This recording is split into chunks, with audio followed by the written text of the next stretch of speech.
안녕하세요. 저는 한국항공우주연구원 우주탐사연구부에서 근무하고 있는 선임연구원 최수진입니다. 이번 강의에서는 지구에서 달에까지 가는 방법에 대해서 소개해보고자 합니다. 달은 지구의 자연위성으로 달과 관련돼서는 여러 가지 가설이 있습니다만 현재까지 알려진 바로는 45억 년 전에 생성된 것으로 추정하고 있습니다.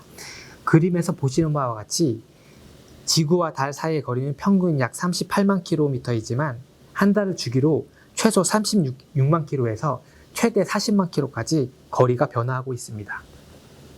그래서 거리가 가까울 때는 달도 조금 크게 보이고 거리가 멀 때는 조금 작게 보입니다. 그리고 우리가 달을 볼 때는 항상 달의 앞면만 보입니다. 그 이유는 달의 공전 주기와 달의 자전 주기가 동일하기 때문입니다. 또한 지구의 자전과 지구와 달 사이의 거리 변화로 인해서 밀물과 썰물 현상이 일어나게 됩니다. 인류가 처음 인공위성을 발사하게 된 이유는 인류에게 유익이 되는 과학적 목적보다는 당시 냉전 시대에 강대국들이 자신들의 군사적 기술력을 과시하기 위해서 발사되었습니다. 특히 미국과 소련은 핵무기를 비롯한 우주 기술에 국력을 집중했는데요. 당시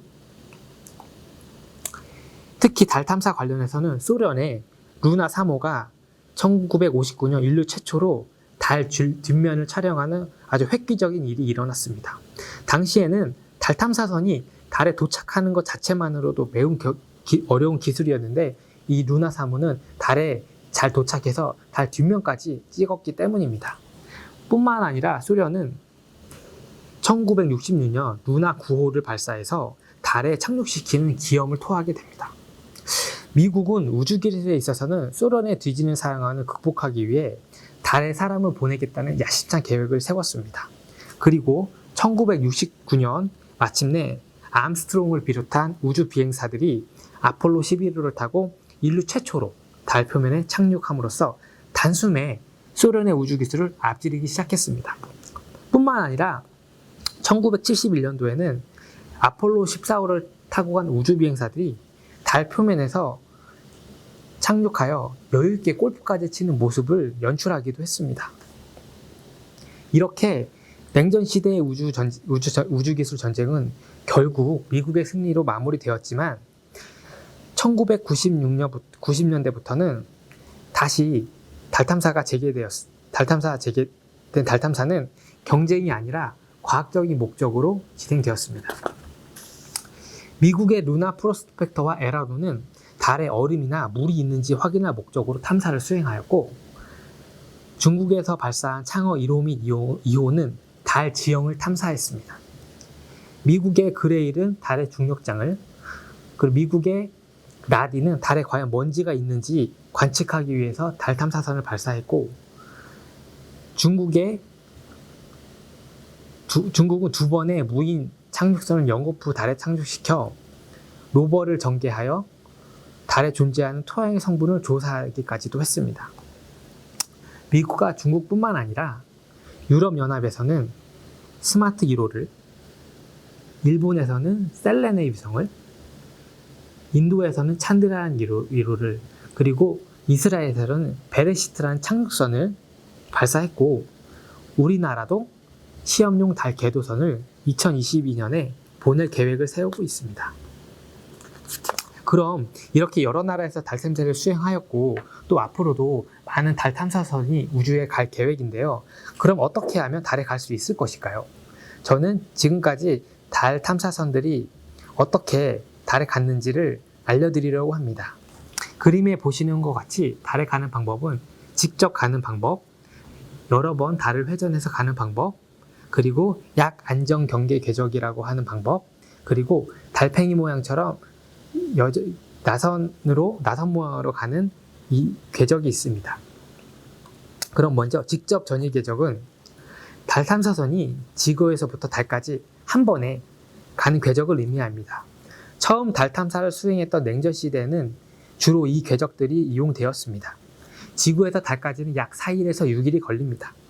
이 궤적은 직관적으로 이해하기도 쉽고 설계도 비교적 단순하다는 장점이 있습니다. 직접 전이 궤적은 그림에서 보시는 것 같이 야구장에서 타자가 친 타구가 담장을 넘어가는 모습처럼 보이기도 합니다. 달 탐사선이 달에 도달하는 기간 동안 지구는 계속 자전을 하는 모습을 보이고 결과적으로 탐사선은 궤적 말미에 달과 만나도록 설계가 됩니다. 위상전이 궤적은 지구를 여러 번 회전하면서 달에 가는 궤적을 의미합니다. 이 궤적은 각 탐사선의 형상 그리고 운영 방법에 따라 지구 회전수를 2.5회전, 3.5회전, 그리고 심지어 5.5회전까지 하는 경우가 있습니다. 그래서 지구에서부터 달에 도달하기까지 약 2주에서 4주가 소요됩니다. 중국, 일본, 인도, 그리고 이스라엘이 달 탐사를 처음 시도할 때 사용했습니다. 위상 전이 궤적은 그림에서 보시는 것처럼 탐사선에 탑재된 추력기를 가동시켜 점점 큰 타원계들을 만들면서 달에 도달하게 되는 방식이며 달 궤적 말미에 달과 만나게 됩니다.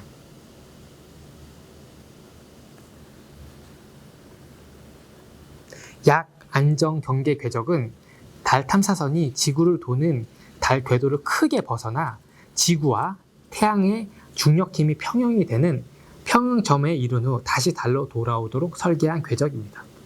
탐사선이 중력의 평형점이라는 곳에 가면 아주 작은 힘으로도 태양 또는 달로 보낼 수 있어 상당 기간 안정성이 매우 약한 상황에 처해집니다. 그래서 약 안정 경계라고 말하고 그래서 설계를 할 때 굉장히 섬세하게 설계를 해야 된다고 볼 수가 있습니다.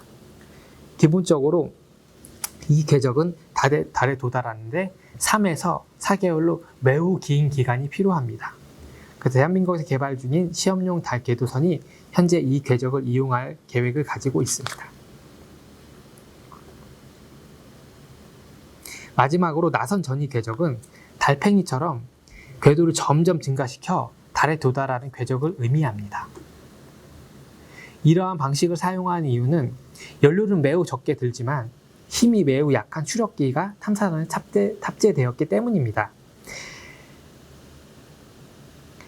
그래서 새로운 실험이라고 볼 수 있는데요. 따라서 이 궤적을 이용해서 달에 도달하기까지는 최소 1년 이상이 걸리고 지금까지는 스마트 1호 외에는 이런 궤적을 시도한 사례는 없습니다.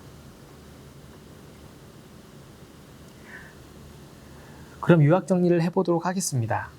직접 전이 궤적은 궤적 설계의 개념이 쉬워서 달 탐사 초창기부터 많이 사용이 되었습니다. 그 대신에 발사체가 좀 정밀하고 세게 밀어줘야 되는 특징이 있습니다. 위상 전이 궤적 같은 경우는 처음 달 탐사를 시도했던 그런 나라들이 안정적으로 달 탐사선을 달에 보내기 위해서 사용되었습니다. 그래서 발사체가 다소 좀 약하게 밀어주더라도 혹은 발사체가 약간 부정확하게 밀어주더라도 그런 것들을 좀 쉽게 회복할 수 있는 그런 장점이 있습니다.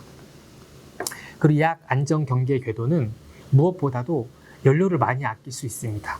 그래서 달에 진입할 때 필요한 연료를 다른 궤적보다 약 25% 아낄 수 있는 반면 궤도 설계가 매우 좀 복잡하고 운영하기 좀 어려운 측면이 있다고 볼 수 있습니다.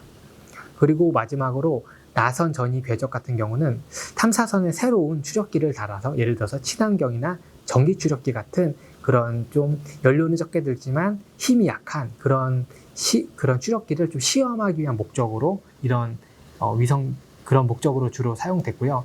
달팽이 집처럼 굉장히 오랫동안 지구 궤도를 돌아야 하기 때문에 운영하는 부분에서도 좀 어려움이 있다는 것이 좀 단점으로 작용하고 있습니다.